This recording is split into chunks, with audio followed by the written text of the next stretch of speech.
اولیاء اللہ کے ہاں رب کائنات کے ان مبارک ناموں کا ذکر، ان کی تسبیح اور ان کا ورد وظیفہ یہ بہت ہی مقبول رہا ہے، اور صاحبان طریقت کے ہاں خالق کائنات کے مبارک ناموں کا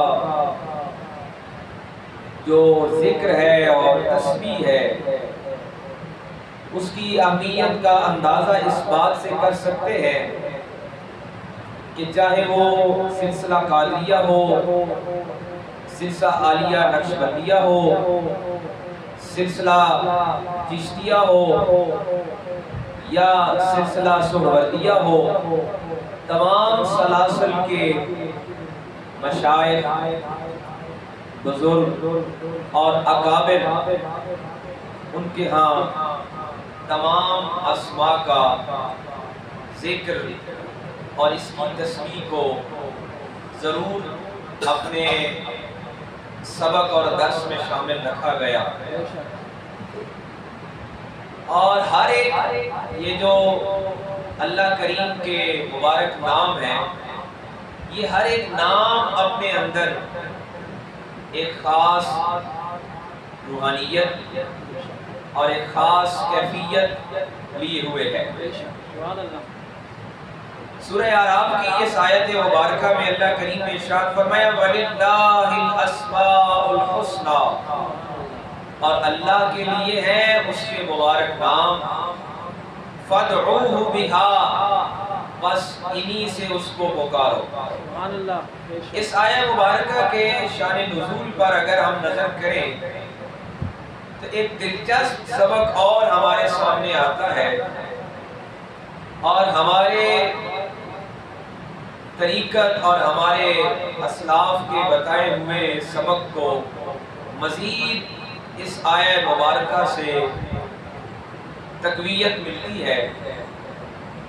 صاحب تفسیر کبیر امام فخر الدین رازی رحمۃ اللہ علیہ اسی سورہ اعراف کی آیت نمبر 180 کی تفسیر میں لکھتے ہیں کہ اس آیہ مبارکہ کا شان نزول کب ہے کہ اہل ایمان نماز پڑھنے کے بعد کسی مومن نے، کسی صحابی رسول نے نماز مکمل کر کے اونچی آواز سے یا اللہ یا رحمان پکارا،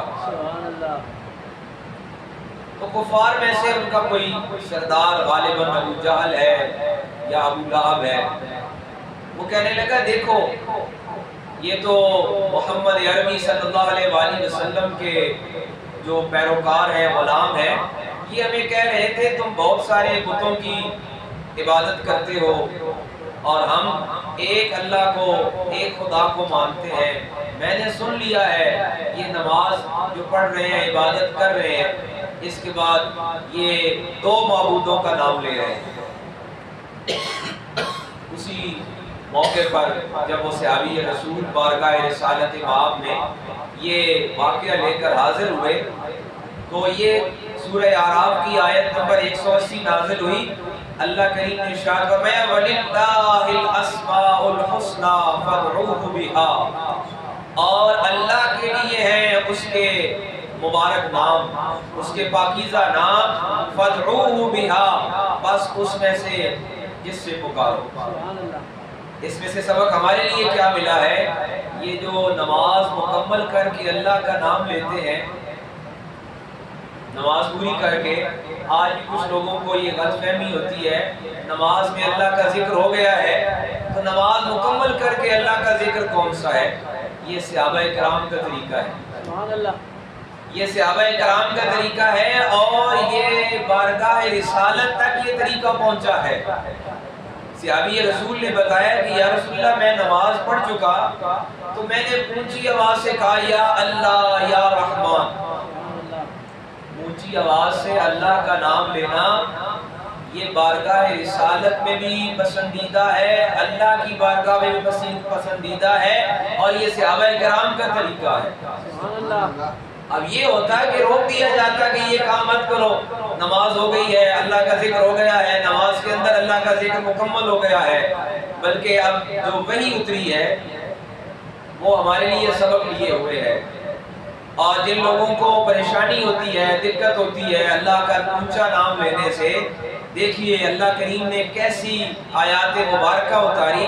یہ نہیں کہا کہ یہ کام درست نہیں ہوا ہے، نماز کے اندر ذکر ہو گیا ہے، اونچا اللہ کا نام کیوں لینا ہے، بلکہ آیت مبارکہ کے لفظ دیکھیے، وَلِلَّهِ الْأَسْمَاءُ الْحُسْنَى فَادْعُوهُ بِهَا، اللہ کے لیے ہے اس کے مبارک نام، پاکیزہ نام، خوبصورت نام، حسنہ اس کے خوبصورت نام ہے، فَادْعُوهُ بِهَا، بس اسی ناموں سے اس کو پکارو۔ سبحان اللہ۔ جو نماز کے بعد کلمے کا ذکر کرتے ہیں، لا الہ الا اللہ پڑھتے ہیں اور اپنے پروردگار کا بلند آواز سے ذکر کرتے ہیں، یہ صحابہ کرام کا طریقہ ہے، یہ محبت والوں کا طریقہ ہے، یہ نسبت والوں کا طریقہ ہے، اور یہ طریقت والوں کا سلسلہ ہے۔ اور اللہ کی وحی کے الفاظ اس پر سند ہو گئے ہیں۔ فرمایا کہ وَلِلَّهِ الْأَسْمَاءُ الْحُسْنَى، یہ اللہ کے خوبصورت نام ہیں، ان میں سے جس سے پکارو۔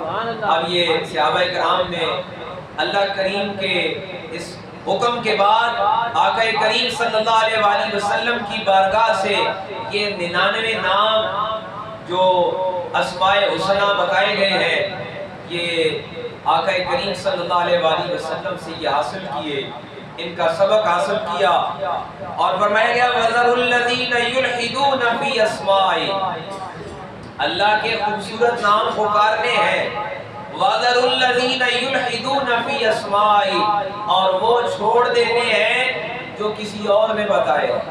بہت آسان بات میں اس کو بتا رہا ہوں، اس کا آسان ترین اگر مفہوم لیا جائے، فرمایا وَذَرُوا الَّذِينَ يُلْحِدُونَ فِي أَسْمَائِهِ، وہ جو دوسروں نے نام رکھے نا وہ چھوڑ دیتے ہیں۔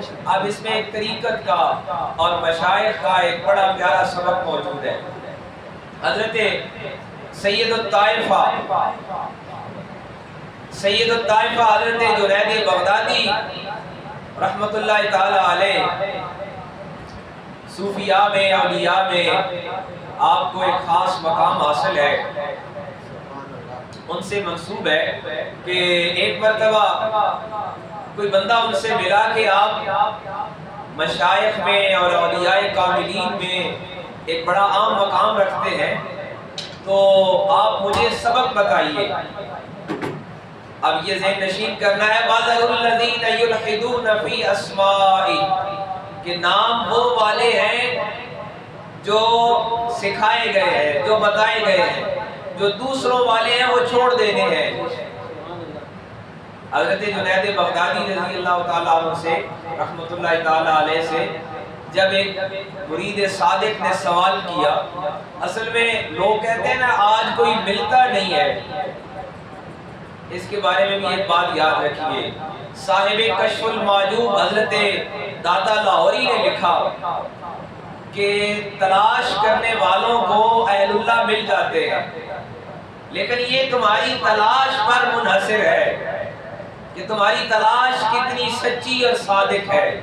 ہم بڑی آسانی سے کہہ دیتے ہیں نا زمانہ ایسا آ گیا ہے کہ اب کوئی نہیں ہے جی، اور زمانے کے بارے میں یاد رکھیے آقا کریم صلی اللہ علیہ وآلہ وسلم کی حدیث مبارکہ ہے، حدیث قدسی ہے۔ حدیث قدسی وہ ہوتی ہے جس میں سرکار فرمائے اللہ فرما رہا ہے۔ حدیث کی قسموں میں ایک قسم ہے حدیث قدسی۔ حدیث قدسی وہ ہوتی ہے جس میں آقا کریم صلی اللہ علیہ وآلہ وسلم ارشاد فرمائے کہ اللہ فرما رہا ہے، اور وہ بات قرآن میں موجود نہیں ہے، لیکن آقا کریم فرماتے ہیں کہ اللہ فرما رہا ہے، یعنی خاص آپ کو بتائی گئی، اس لیے اس کو حدیث قدسی کہتے ہیں۔ حدیث قدسی ہے، یاد رکھیے آقا کریم صلی اللہ علیہ وآلہ وسلم ارشاد فرماتے ہیں اللہ فرماتا ہے کہ لوگ کیا کرتے ہیں، زمانے کو برا کہتے ہیں، اور زمانہ مجھ سے ہے میں زمانے سے ہوں، لہذا زمانے کو برا نہ کہو، زمانے سارے اس کے ہیں، صبح و شام اس کے ہیں، دن اور رات اس کے ہیں، ماہ و سال اس کے ہیں۔ اور آقا کریم فرماتے ہیں، حدیث قدسی کے الفاظ ہیں کہ اللہ فرماتا ہے زمانہ مجھ سے ہے، زمانہ میں ہوں۔ زمانے کا کون ہے بنانے والا؟ زمانے کو بنانے والا وہ ہے۔ خرابیاں ہیں تو ہماری ہیں، خرابیاں افراد کی ہیں، انسانوں کی ہیں۔ تو آقا کریم صلی اللہ علیہ وآلہ وسلم سے سوال کیا گیا۔ میں وہ بات بتا رہا تھا کہ حضرت جنید بغدادی رحمت اللہ تعالی علیہ سے ایک مرید صادق نے سوال کیا۔ مرید صادق کون ہوتا ہے؟ جس کی تلاش سچی ہوتی ہے۔ ہم کہتے ہیں نا کوئی اللہ والا نہیں رہا ہے، اصل میں ہماری تلاش سچی نہیں ہے۔ اب اسی پر ایک جملہ اور سن لیجئے۔ حضرت سیدنا قبلہ عالم پیر میر علی شاہ رحمت اللہ علیہ کے لخت جگر، ہمارے صاحب طریقت، ہمارے شیخ سید غلام محی الدین بابو جی سرکار رحمت اللہ علیہ سے لاکھوں کی تعداد میں مرید ہے۔ ایک مرتبہ ایک قریبی شخص نے سوال کیا کہ کوئی ایسا شخص ملا ہے کہ جس کے بارے میں آپ کا یہ خیال ہو کہ یہ میرا مرید ہوتا؟ آپ نے فرمایا ہاں ایک ہے، ایک ہے۔ ساری زندگی میں ہزاروں نہیں لاکھوں کی تعداد میں مرید ہوئے۔ یہ آج کی بات نہیں، آج سے کچھ 100 سال 80 سال پہلے کی بات سمجھیں۔ تو حضرت بابو جی سرکار رحمت اللہ علیہ فرماتے ہیں ایک شخص ملا، میں ہندوستان کے سفر پر تھا اور اس نے مجھے آ کر کہا کہ پتہ چلا ہے کہ تم سید میر علی شاہ کے بیٹے ہو، آل رسول ہو، اولاد علی ہو، میں ایک سوال کرنا چاہتا ہوں، تنہائی میں الگ ہو کے سوال کرنا چاہتا ہوں۔ سوال کرو بھائی، کیا سوال ہے؟ سوال یہ ہے کہ مجھے اس اللہ سے ملا دو جس کی تم بندگی کرتے ہو۔ انہوں نے کہا ایک بندہ ملا۔ اللہ اکبر، شاید یہ بات میں سمجھا نہیں سکا، ان کو پوری زندگی میں ایک بندہ ملا۔ مرید صادق اس کو کہتے ہیں جس کی تلاش سچی ہو۔ اب اس کو آسان کر لیجئے مزید، ہماری تلاش کیا ہے؟ ہماری تلاش ہے پیسہ، ہماری تلاش ہے دولت، ہماری تلاش ہے مکان، ہماری تلاش ہے اسباب، ہماری تلاش ہے لباس، ہماری تلاش دنیا کی چیزیں۔ یہ چیز ملنی چاہیے، وہ ملنی چاہیے، ہم اس لیے جا رہے ہیں، اس لیے جا رہے ہیں، فلاں نعمت مل جائے، فلاں نعمت مل جائے۔ وہ نعمت کے تلاش کرنے والے ہیں، منعم کی تلاش والا اور ہے جو نعمت دینے والے کو تلاش کرنے والا، اس کو مرید صادق کہا جاتا ہے۔ اس طریقت کے درس میں، طریقت کے سبق میں اس کو مرید صادق کہا جاتا ہے جس کی تلاش سچی ہو۔ ہم بڑی آسانی سے کہہ دیتے ہیں کوئی نہیں بچا ہے، کوئی اللہ والا نہیں ہے۔ اللہ والے ہیں، ہماری تلاش نہیں ہے۔ زیادہ سا مفہوم ہے نا کہ دنیا میں ہر اس کو، بلکہ قرآن نے کہا سورہ نجم میں لیس للانسان الا ما سعی، انسان کو ہر وہ شے مل جاتی ہے جس کے لیے وہ کوشش کرتا ہے۔ جو شراب خانہ تلاش کرنا چاہتا ہے اس کو مل جاتی ہے، جو بے حیائی تلاش کر رہا ہے اس کو وہ مل جاتی ہے، جو بدکاری تلاش کرتا ہے اس کو وہ مل جاتی ہے، جو رشوت، بدعنوانی، دھوکہ دہی تلاش کرتا ہے اس کو وہ مل جاتی ہے، اور جو اللہ کو تلاش کرے اس کو وہ مل جاتا ہے۔ مرید صادق وہ ہے جس کی تلاش سچی ہو جائے، جس کی جستجو سچی ہو جائے، جس کی لگن سچی ہو جائے۔ ہم نے بڑی آسانی سے کہہ دیا اللہ سے ملانے والا کوئی نہیں ہے، اللہ کی تلاش والا جو کوئی نہیں رہا، ذوق نہیں رہا، طلب نہیں رہی، خواہش نہیں رہی۔ ہماری طلب دنیاوی ہے، ہماری طلب سفلی ہے، ہماری طلب سطحی ہے، گری ہوئی ہے۔ ہماری طلب کیا ہے؟ اچھی روٹی مل جائے۔ ہماری طلب کیا ہے؟ لباس مل جائے۔ ہماری طلب کیا ہے؟ مکان مل جائے۔ ہماری طلب کیا ہے؟ منصب مل جائے۔ ہماری طلب کیا ہے؟ عہدہ مل جائے۔ ہماری طلب کیا ہے؟ بڑا مکان ہو جائے، ہماری خواہش یہ ہے، اور یہ یقیناً مل رہا ہے، یہ یقیناً مل رہا ہے، کیونکہ طلب اس کی ہے، خواہش اس کی ہے، تلاش اس کی ہے، جستجو اس کی ہے۔ اللہ اکبر، صاحبان طریقت کہتے ہیں جس کو تلاش اس کی ہو یقیناً وہ بھی مل جاتا ہے، وہ مل جاتا ہے۔ مرید صادق نے سوال کیا حضرت سیدنا جنید بغدادی رحمت اللہ تعالی علیہ سے کہ آپ کے بارے میں نے سنا ہے کہ آپ اولیاء کی صف میں، اولیاء اللہ کی صف میں آپ سید الطائفہ ہیں۔ سید الطائفہ کہتے ہیں ایک گروہ کے سردار ہیں۔ آپ مجھے کوئی سبق بتائیے۔ اب سبق سے بات چلی ہے، اس کو آپ نے ذہن نشین کرنا ہے۔ لوگ آگے نکلنے کی کوشش کرتے ہیں۔ حضرت جنید بغدادی جن کو اولیاء کی صف میں سید الطائفہ کہا جاتا ہے، حضرت جنید بغدادی نے مرید صادق کو جواب دیا کہ تو پڑھ یا جنید، تو کیا پڑھ؟ یا جنید۔ پڑھنے لگے، اتنے میں دوست آ گئے۔ یہ جو سب کا دوست ہے نا، تو سب کے کانوں میں ایک بات ڈالتا ہے کہ تو کیا کر رہا ہے، اپنے عقل سے کام کیوں نہیں لیتا؟ یہ عقل سے کام لینے والا ہر جگہ مشورے دیتا ہے۔ اس نے کہا ذرا سن تو صحیح، یہ جنید بغدادی خود کیا پڑھ رہا ہے؟ اس نے کان لگا کے سنا تو وہ پڑھ رہے تھے یا اللہ، وہ پڑھ رہے تھے یا اللہ۔ اس نے کہا دیکھا تو بھولا ہوا ہے، وہ یا اللہ پڑھ رہا ہے اور تو یا جنید پڑھ رہا ہے، تو وہ کیوں نہیں سبق پڑھتا؟ اس نے بھی وہی پڑھنا شروع کر دیا۔ جیسے ہی پڑھنا شروع کیا وہ دریا پہ تیرتے تیرتے ڈگمگا کے ڈوبنے لگا۔ حضرت سیدنا جنید بغدادی نے بازو سے پکڑا، اسے کہا ارے شخص تجھے پہلا سبق بتایا ہے، یہاں تک پہنچتے ہوئے منازل طے کرنی ہے، ابھی بڑی کلاسیں عبور کرنی ہے، ابھی بڑے درجات طے کرنے ہیں، تو اپنی کلاس میں رہ، اپنے سبق پہ رہ۔ سورہ اعراف کی آیت مبارکہ ہم پڑھ رہے ہیں کہ صحابی رسول نے نماز کے بعد یا اللہ یا رحمان پڑھا۔ کافر نے آواز دی، یہ ہمیں کہہ رہے تھے کہ ہم بہت سارے خداؤں کو ماننے والے ہیں، میں نے سن لیا ہے یہ بھی کئی معبودوں کے نام لیتے ہیں۔ اب دیکھیے جو کلام الہ ہے، جو وحی الہی ہے، اللہ کی طرف سے جو کلام نازل ہوا، فرمایا وَلِلَّهِ الْأَسْمَاءُ الْحُسْنَى فَادْعُوهُ بِهَا، اللہ کے مبارک نام ہے، ان سے پکارو۔ وَذَرُوا الَّذِينَ يُلْحِدُونَ فِي أَسْمَائِهِ، سبق دونوں ہے، ایک پکڑنا ہے، ایک چھوڑ دینا ہے۔ بڑا اہم سبق ہے، بڑی اہم بات ہے۔ ہم کہتے ہیں ہمیں سارا سمجھ آ گیا ہے، دو چار دن ہم کوئی بات سن لیتے ہیں، ہم کہتے ہیں ہمیں سارا سبق پتہ چل گیا ہے، ہم ساری بات سمجھ گئے ہیں۔ اب صحابی رسول نے نماز کے بعد پڑھا یا اللہ یا رحمان۔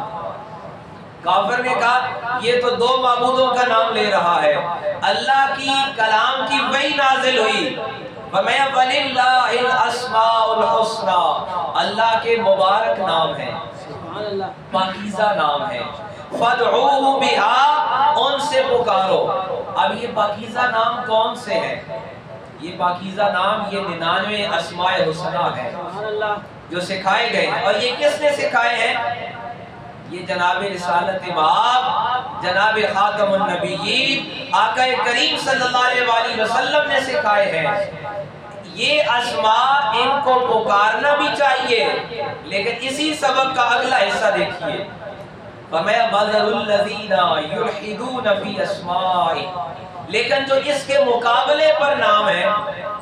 اب وجہ کیا تھی کہ کفار نے بتوں کے نام رکھے ہوئے تھے اور کعبۃ اللہ میں بتوں کے نام کی آوازیں دے رہے تھے۔ فرمایا گیا کہ جو ذات مصطفیٰ کریم سے سبق ملا ہے نا، اچھا اس پہ بھی ایک دلچسپ بات اولیاء کی سن لیجئے، صوفیاء کی بات بڑی مختلف ہوتی ہے۔ یہ 99 اسماء حسنہ ہے، یہ الرحمن الرحیم، یہ 99 ہے، اور یہ آقا کریم صلی اللہ علیہ وسلم کی زبان مبارک سے سکھائے گئے، لہٰذا جو زبان مصطفیٰ سے سکھائے جائیں وہی اللہ کے نام ہے، وہی اللہ کے نام ہے اور وہی اسماء الحسنی ہے۔ ایک ولی اور ایک صوفی کا ایک اور اس پہ بات سنیے، وہ کہتے ہیں یہ 99 کیوں ہے، 100 پورے کیوں نہیں ہیں؟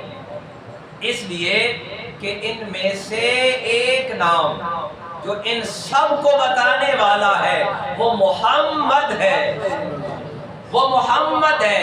جس طرح ہم پڑھتے ہیں نا بسم اللہ، اس پہ حضرت صاحب تفسیر کبیر امام فخر الدین رازی نے لکھا تھا کہ یہ جو ہم اسم لیتے ہیں نا، اسم با مسمہ ہوتا ہے، اسم نام کو کہتے ہیں اور نام ایک وجود کا ہوتا ہے، اور ذات الہ کے لیے عقیدہ یہ ہے، ذات الہ کے لیے عقیدہ کیا ہے کہ وہ جسم سے پاک ہے۔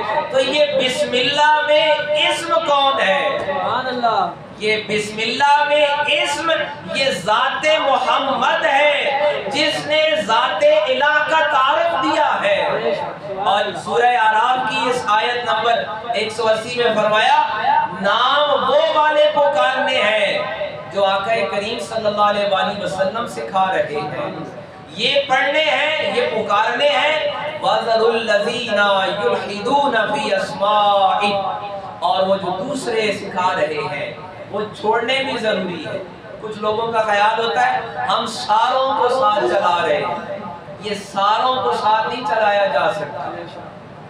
قرآن مجید نے ایک جگہ کہا کہ ادخلوها بالسلم کافہ، یہ سبق اس لیے تھا کہ مکہ مکرمہ میں کچھ لوگوں کا خیال یہ تھا کہ ہم بتوں کے نام بھی لیتے رہیں گے، یہ بھی برادری راضی رہے گی، اور ہم ساتھ محمد عربی صلی اللہ علیہ وآلہ وسلم کے ساتھ بھی تعلق بنائے رکھیں گے۔ یہ برادری نہیں راضی رکھی جا سکتی، یاد رکھیے، یہ برادری سب سے پہلے محمد عربی صلی اللہ علیہ وآلہ وسلم کی ناراض ہوئی ہے، یہ نہیں راضی رکھی جا سکتی، لہٰذا یہ ساروں کو نہیں چلایا جا سکتا۔ سورہ اعراف کی آیت نمبر 180 بتا رہی ہے نام وہ والے پکارنے ہیں، یعنی اللہ کو ان ناموں سے بلانا ہے جو مصطفیٰ کریم کی زبان مقدس نے بتائے، اور وہ چھوڑ دینے ہیں جو دوسروں نے بتائے ہیں۔ وہی جناب سیدنا صدیق اکبر کا سبق، کسی نے کہا نا کہ صدیق تو اور میں ایک ہی برادری ہیں، ایک ہی گھر ہے، ہم ساتھ ساتھ ہی ہیں۔